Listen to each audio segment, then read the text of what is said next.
So நீங்கள் இப்போ ஒரு வீடு கட்டுறீங்க, சென்ட்ரிங் அடித்து காங்கிரீட் போட்டீங்க.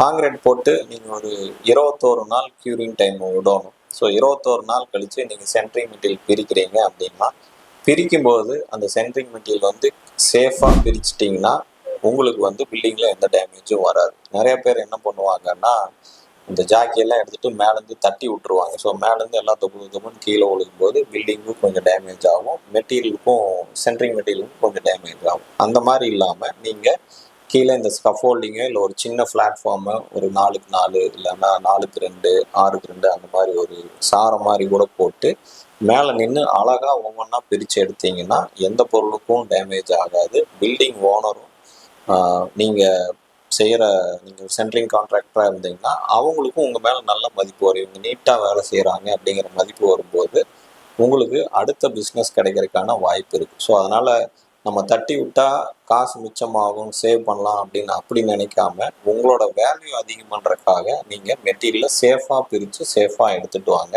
நன்றி.